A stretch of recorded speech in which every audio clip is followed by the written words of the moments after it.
Open Microsoft Lab website. Select COPILOT 3D option.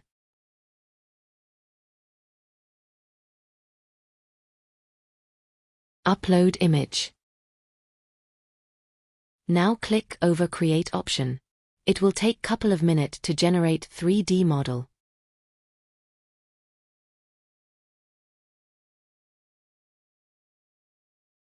Now download this model.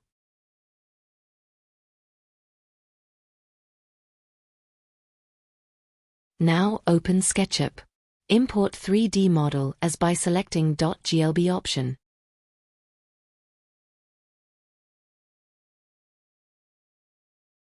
Now explode model.